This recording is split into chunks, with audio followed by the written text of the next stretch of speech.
Welcome to Audio Technology Magazine's ISO Booth podcast, where we phone audio engineers and producers at home. And thanks to the pandemic lockdown, they answer.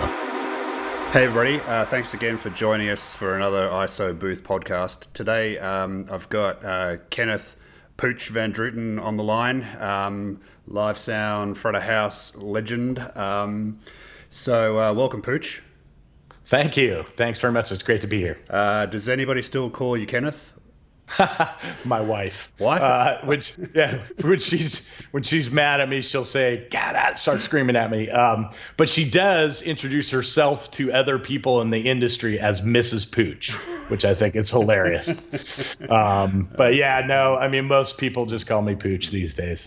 Yeah. And so you are in the middle of an Iron Maiden tour as front of house engineer. So tell me about what happened. What was the last show, and how did you kind of hear about, the fact that your job had basically been put on hold? Oh, my goodness. So the last end of the 4-month cycle was in October of last year. So we were just about to, as you know, come to Australia. That was going to be the start of this year's 4-month cycle. So I'd been off for about 5 months or so. We were looking forward. This is the third year of a 3-year cycle. So it's kind of the end of the Legacy of the Beast tour. I think, it depends. Sometimes they work different things. They may add another year after that. They don't really tell us, but generally that's kind of how it's gone.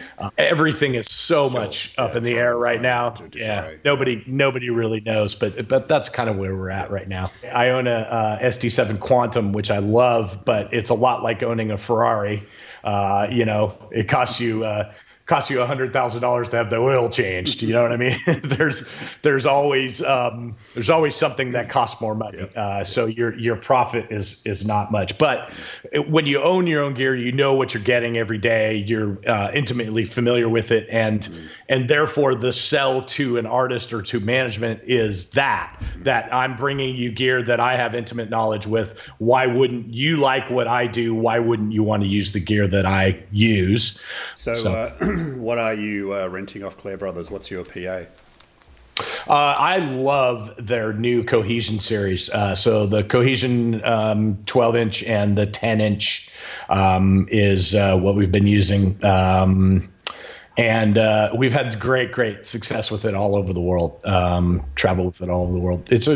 It's my favorite speaker out there, even of all of the off-the-shelf speakers right now. 10s and 12s are kind of, I guess, different to the the usual 15s that you might get in large format line array. So what are you getting from 12s rather than the 15s? So particularly for Iron Maiden, it's a guitar-oriented band. So the 12s really lend to that guitar tone. Although I will say to you, I spent a lot of years, if you go back and look at it, a bunch of videos over the years, it's me talking about how I hate 12-inch PAs. 15-inch PAs are the way of, I only want to use 15-inch PAs. I literally said that for years and years. And it's just not true anymore. Particularly the Cohesion 12-inch has this extended low that no other 12-inch that I've used has. So, not to slag D&B J series, I like that PA. I haven't had a whole lot of experience with their newer boxes, so I can't speak to that. But the J series, which is a 12-inch PA, doesn't have that low-end extension. I miss that in that PA. But for me, with Cohesion, it's all that information that is usually missing from a 12-inch PA from that 100 to 250 range is all there and very good. It's the first 12-inch PA, honestly, where I've said, okay, this competes with, Adamson, E15 and these kind of things. And it's a 3-way box. It's got used 12s, 10s, and HF units, or is that how it's actually a 4-way box? I hope I'm not telling I'm not telling anything out of school here. Oh yeah, because Claire can be a little bit proprietorial, can't they? It can be, yeah. But I mean, honestly, I'm not telling anything that people don't know. It's three-way, like how you described, but there's also a fourth kind of super tweet for the very sparkly bits. Oh, wow. So yeah, it has super amount of clarity up in the high range. Before in PAs, probably before 5 years ago, getting 13, 14K out of a PA was like, I don't want to have any of that information up in there. But now with PAs like this, they're specifically designed to be, to feel very nice up in that range, not aggressive. It makes me wonder somewhat about, high fidelity and hard rock. Like, I want to immediately kind of join in the chorus and say, the highest fidelity PA is always going to be the best possible thing. But do you, when you remember back 20 years, and I guess what hard rock fans really appreciate, like, are you still scratching the itch for fans with the sound? I think so. All right. And here's why. That's a really great question. But all right. So my history is being a studio engineer, right? So understanding a pair of near field monitors that's linear all the way out to almost 20K is something that I understand. Like, I come from that even 25 years ago, like a pair of studio monitors.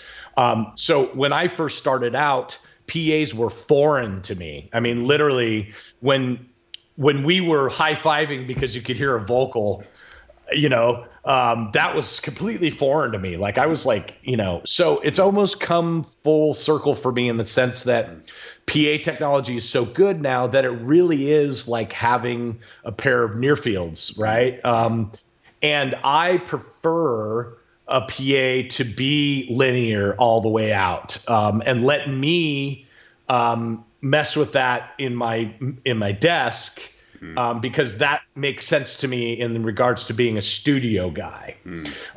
So I think the result that I can get for hard rock fans is more along the lines of what they're used to when they hear it at home, the record.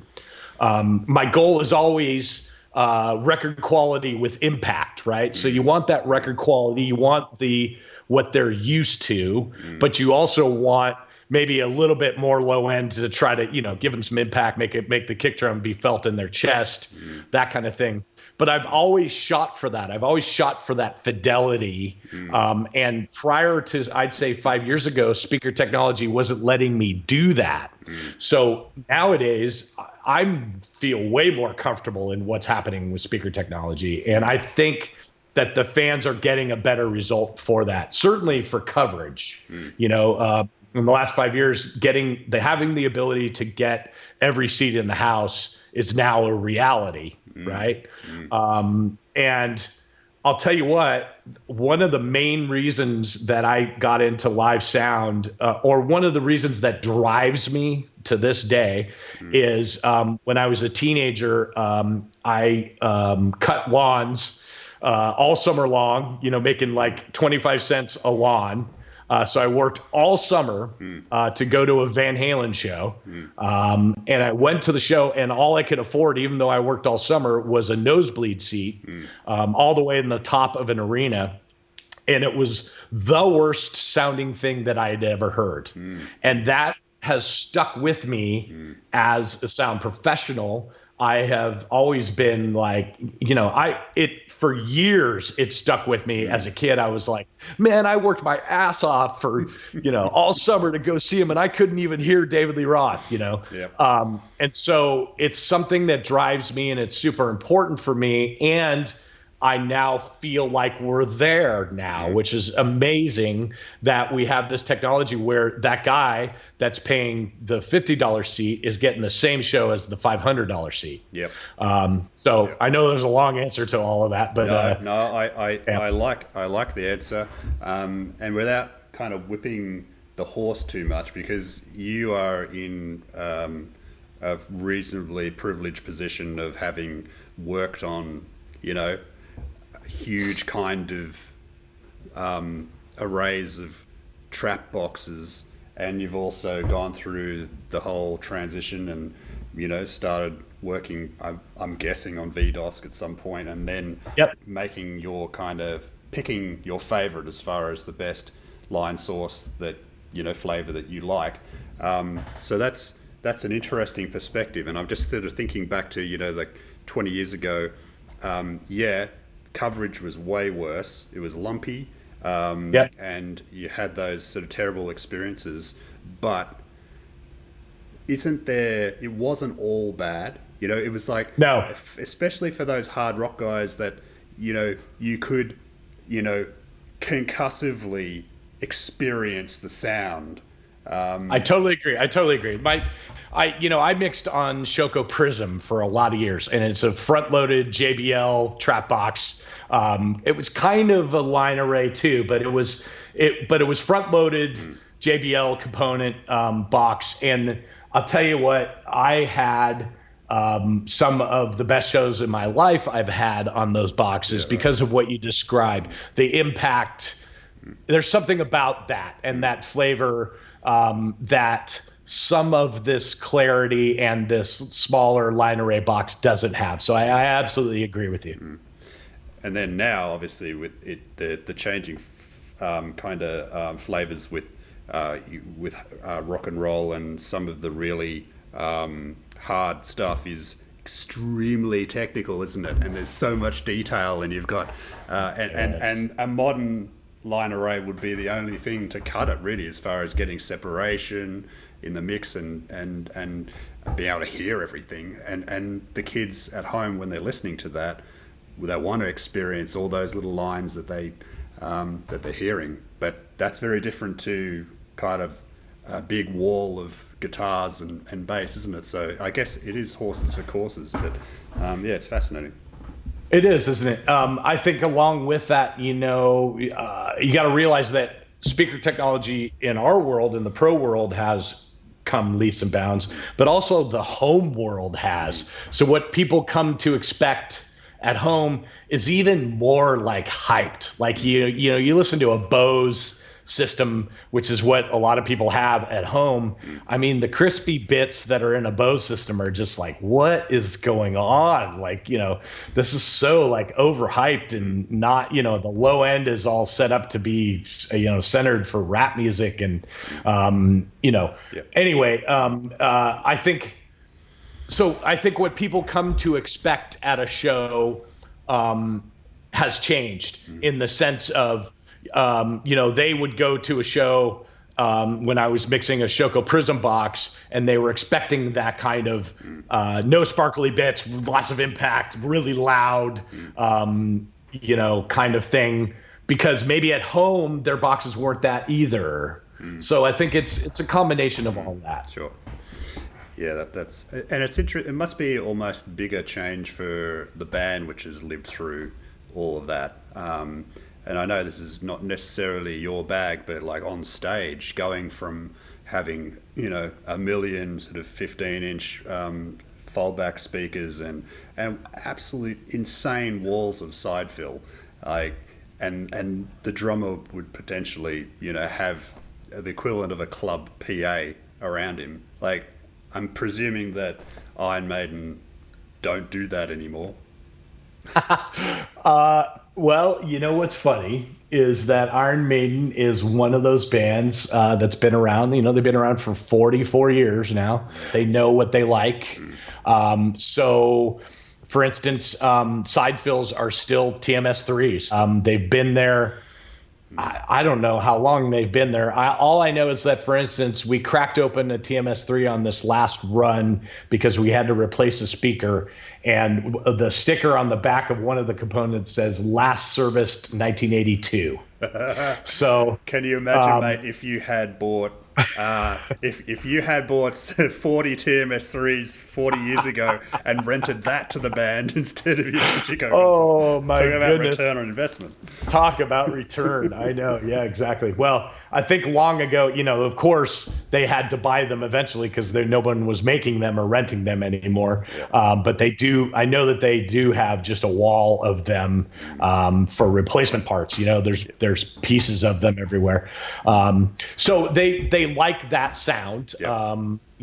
And so it's been their sound forever, and so the stage kind of remains the same.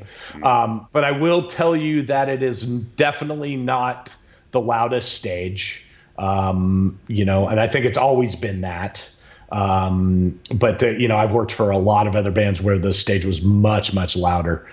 These guys, each guitar player is a couple of 412 cabinets. It's not 12 412s, with 100 watt, which I've had that before with different bands. So I think it's realistic what's happening on stage for them. But it is a little old school. Their wedges are old school turbo sound wedges too. They just like that sound and that tone. Yeah.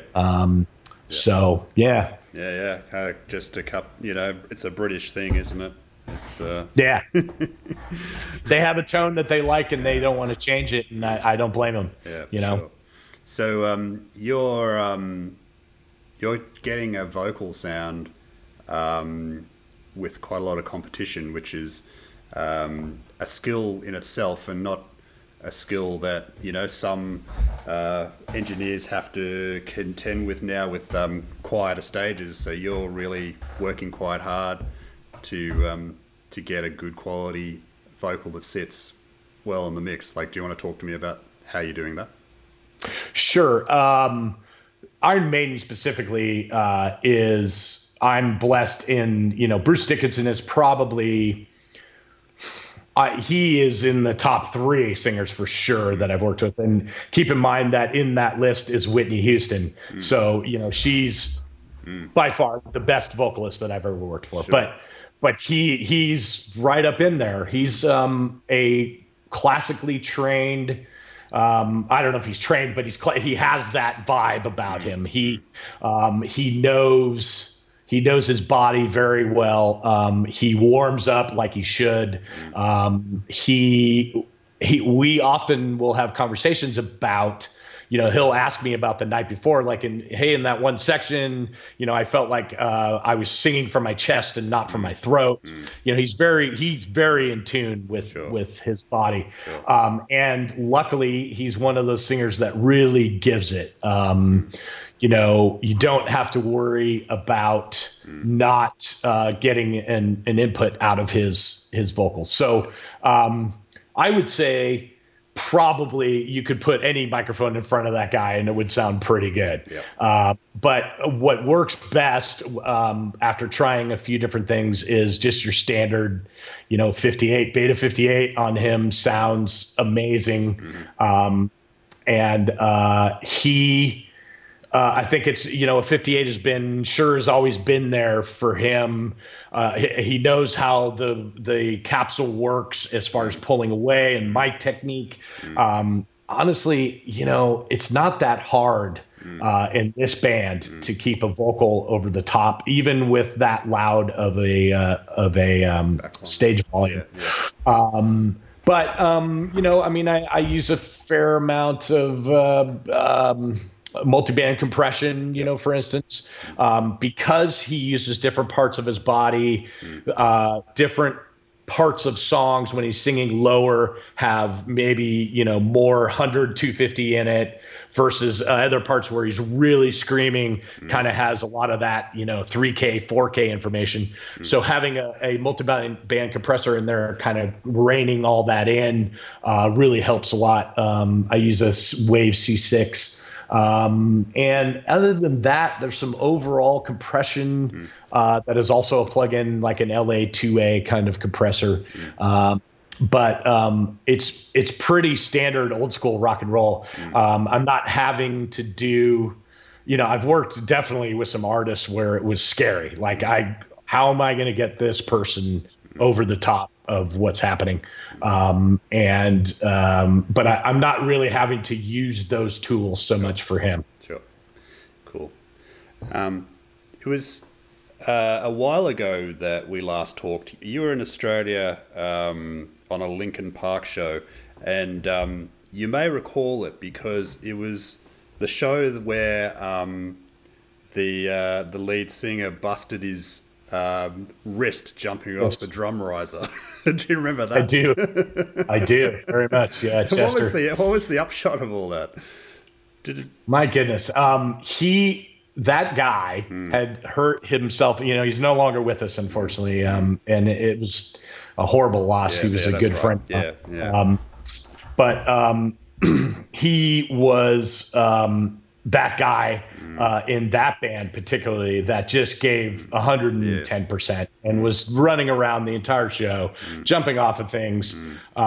Often he would hurt himself and we'd have to, come on, Chester, slow it down, man. Quit jumping off stuff. You're gonna end the tour because you're doing stuff. And actually he's done that. He twisted his back a couple of times. We had to cancel some legs of a tour, and he's just that guy. He used to give it 100%. Sure. One gear to full throttle. Yeah.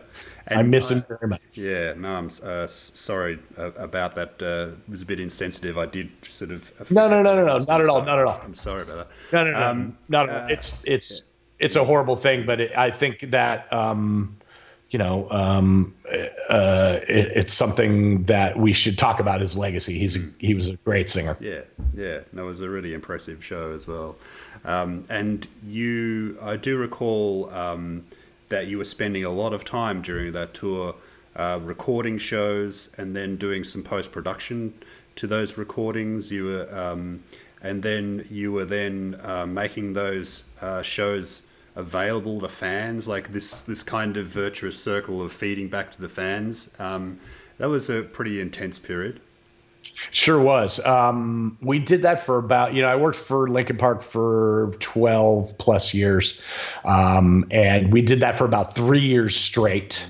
And, the idea came about, the Linkin Park, the band, kind of were poking their head out into not only the internet, but just seeing kind of what was out there. And we're noticing that most of the live recordings of bands were horrible sounding. And it was usually just either from a phone or it was from, a board mix that just wasn't, up to par or whatever. And so they actually approached me and said, well, how can we want to release record quality bootleg. Like we want to have bootlegs that are out there in the world that is record quality. How can we do it? And this is what we came up with. And I killed myself for 3 years doing it. It was one of those things where it was like I felt like I was I'll give you an idea. I mean, I told you this before, but my day was a 16-hour day. I would literally show up at the gig at 7 a.m., start mixing. I'd mix all day long, straight up until dinner, have like about a half an hour off, and then go straight mix the live show. And then after the show, spend like another 2 hours until 1 a.m, mixing, more stuff. So it was constant mixing of Linkin Park, and it was that way straight for 3 years.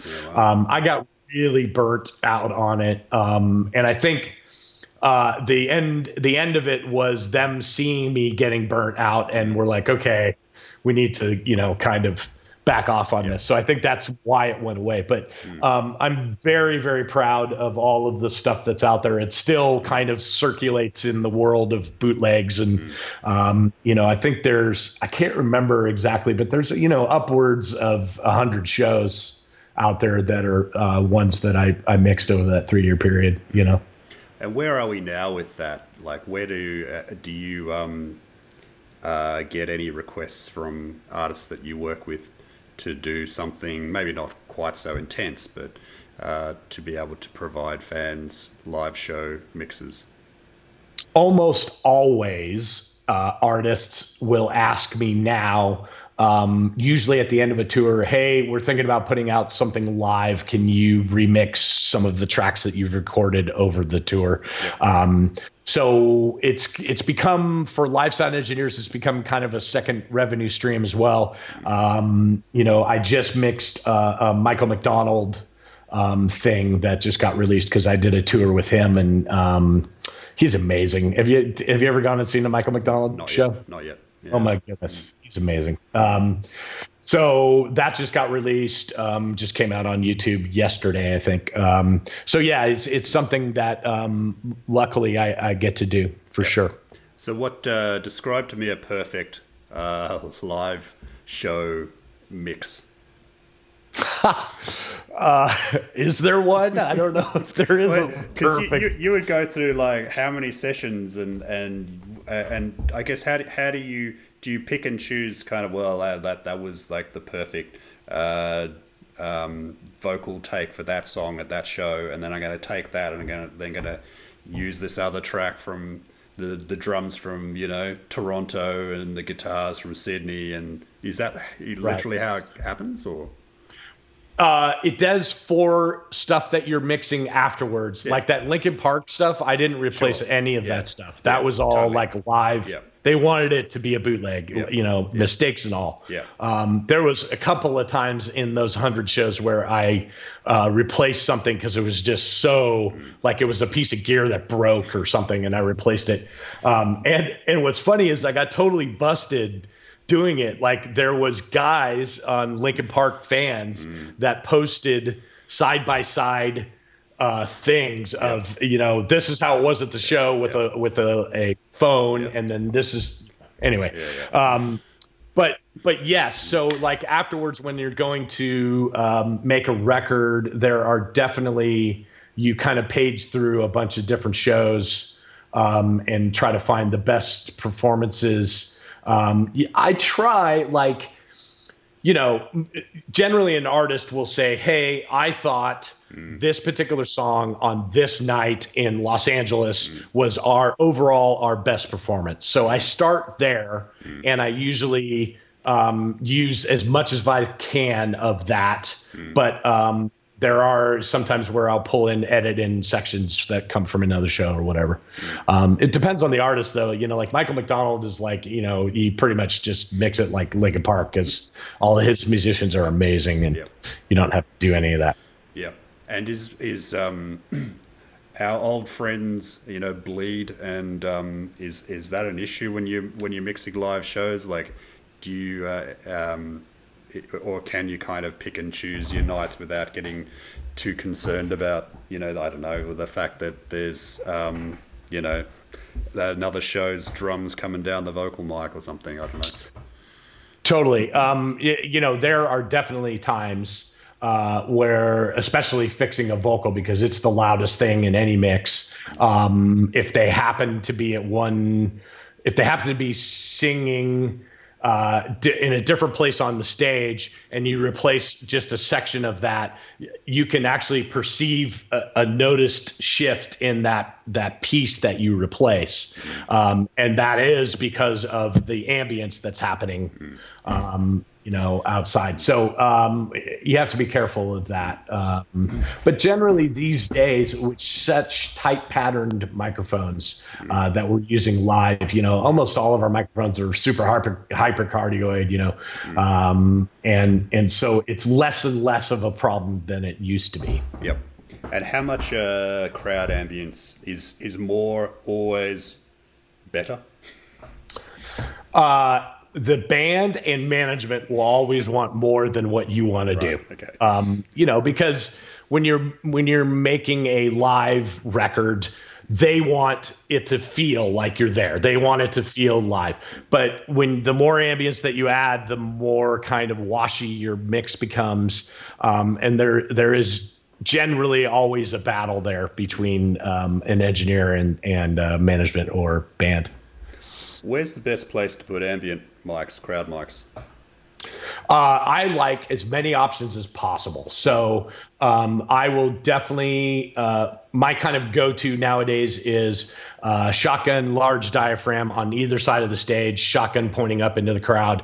And then same thing at front of house on either side of front of house, shotgun and a large diaphragm on either side. So a total of eight inputs. Yeah, wow. Worth of ambient. So what are you getting when you combine like the shotgun with the large diaphragm while you're using both? So you have to be super careful because now we're talking about 8 different inputs that are all kind of arriving at different times. You're talking about phase, issue, and also you're going to have to high pass a bunch of that up because, just the room sitting there kind of, making a bunch of noise down low. So phase and comb filtering is your enemy when it comes to trying to combine 8 different inputs. And really that just takes a bit of time and placement. And I don't usually, it's interesting, I don't place the microphones in a recorded version necessarily where those microphones were, if that makes sense. So if a shotgun is on stage left pointing up into the crowd, it may actually end up not being on the right-hand side of your mix. Right. Sometimes because of phase, I'll put it somewhere else. Yep. To get an overall kind of smeared audience tone. Yep. It's almost never like, this thing on stage left that was pointing there. If I were the guy standing there and screaming, I know that I was up here on the right-hand side. That's not where you're going to end up. You're going to end up over here somewhere. You know what I mean? If that makes any sense. Yeah, it does. And you'll get a YouTube comment about that as well, no doubt. I wasn't Sure. screaming from over there. That's totally it. Man, there are some audio files out there that are just crazy about that. But good on them. Good for them. So describe to me your home setup and how you mix. Like, what's your situation there? Generally, I mix in the box. So I have a studio here that is Macintosh Tower with a HDX system, Pro Tools, and it's hooked into a Waves sound grid system as well. So I offload stuff onto the Waves sound grid component. And then I also, along with that, I have an LV1 that's on that same network, which is the Waves console. Yeah. And so it's part of that Waves sound grid network. So like I could be mixing in Pro Tools and offload a bunch of stems to the LV1. I like what the summing bus on an LV1 sounds like. So sometimes I'll send a bunch of stems to them and have them come back. But all of that is within the digital realm. I generally don't hit analog world unless I really need to. I have a couple of analog pieces here, like the Neve master bus processor. I like that a lot. So sometimes on my mix bus, I'll come out analog and convert back in. But generally, it's all in the box using plugins. Sure. And what monitors do you favor? So I have Focal, and I forget what the model number is. They're probably the 8-inch or the 10-inch ones with a sub. Yep. Those are kind of my... Something about those speakers, I can mix on those for hours and hours and not get fatigued. So I generally mix on those for the most part. Also have the small JBL series. God, I wish I knew the model number. They're the newer ones that have the D2 high-end component in them. Okay. They're an LSR something or other. Yeah. No, they're... Oh man, I wish I knew, but they're the newer ones that have the high end version and the 5-inch version of that. So those are the smaller ones that I go to kind of just check stuff. And then I also have a pair of RCF speakers that are like 10-inch that are kind of like I use them as that's my test to see what your average listener has. Gotcha. So those are 3 sets of speakers here. Yep. And just to wind up, Pooch, how you maintaining your sanity during the lockdown, apart from, talking to, sparkling kind of wits like myself? Man, I got to tell you, it's a really weird time. Our industry survives for the most part when everybody else's industry fails. So the recession, our industry was like, hey, people were still coming to shows. The terrorist attacks, people were still coming to shows. Yep. Even someone blowing themselves up at an Ariana Grande show didn't stop people from going to shows. Yeah, that's right. So this is completely unprecedented and unusual. And unfortunately, I think that our industry is going to be kind of most hurt by this, even when governments allow people to go back to work and, hey, everything's cool, everyone go back. I think it's going to take months after that for our industry to for people to kind of trust that it's okay to be in a group of people. So the fear and financial insecurity of that is pretty huge. And so here we are in this position where it's possible that we may not see income for another 6 months or more. I think has some people in our industry completely terrified. And me along with them. I mean, if I don't go back to work in 6 months, it's going to be, I'll be selling the farm, Yeah, for sure. So, I mean, that coupled along with the insecurity of not knowing, even just getting the thing, it's killing people. So, I think that is frightening. But that part is maybe a little bit easier, right? Because all we got to do is stay at home for that, really. Yes. So that's what we're doing. We're washing our hands 100 times a day and we're staying at home. Yes. It's really kind of the financial insecurity part of it that's really got a lot of people up in arms. I think that there are a lot of people that are coming to the rescue for that. Live Nation announced they were releasing a bunch of money to pay for, crew guys that were stuck at home. There are in America, there's, things called like Music Cares, which is a Grammy organization. They're kind of helping to collect money for musicians and tech people. So, I think people will help. I just think that it's a tough time. We're at the beginning of it right now, I don't know. We'll see where this goes. Yeah, for sure. The flip side, I guess, is that I totally understand the point of view that people will be suspicious or reticent to just jump back into normal life, as it were. But part of me suspects that, in 4 months, hopefully it's not 6 months, that when those restrictions are lifted, that there'll be such a pent-up release that it'll be almost like, D-Day, the end of the war kind of stuff. People on the streets kind of hugging strangers. Do you know what I mean? I think so. I hope so. I hope that it is that. I really do. I think there's a human nature, just the fear of I guess catching the bug will be overcome by just this overwhelming sense of wanting to be around people again. I totally agree.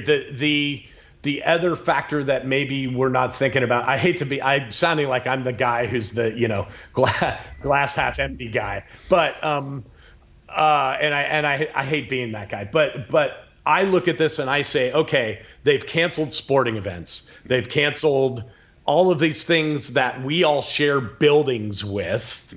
So who gets that first? Like, I think we're going to be competing. I think you're right. I think the people may not be scared to come back. I hope that's true. It's possible it might be. But even outside of that, we have this whole, so what tours are going to get that opportunity to postpone their dates to then? Because now we're rolling into other people's tours that were supposed to start then. True. I don't know. I think there's going to be a real run on the buildings, and I think big, promoters like Live Nation and AEG are going to choose the tours that make money for them. So it'll be larger tours. We'll go back to work sooner. And maybe the people that need to go back to work quicker, which are the guys that are, younger guys in this industry that were working with bands that were doing clubs and that kind of thing, may kind of get abandoned because of the money factor and because of the ability of buildings to handle. So I think it's, I don't want to paint an ugly picture, but I think there's going to be this weird moments of all of that. Like, people maybe freaked out about going to a show, Live Nation AEG saying, well, we're only going to put on, the U2s of this world. So I don't know. It's just a weird time, and it's nobody knows. And so it's a little bit, it's a struggle right now. Yeah, for sure. So, hey, thanks so much for stopping by the ISO booth. Thanks for having me. And good luck, and good luck with you starting up your own podcast. Is that right, or are you doing something?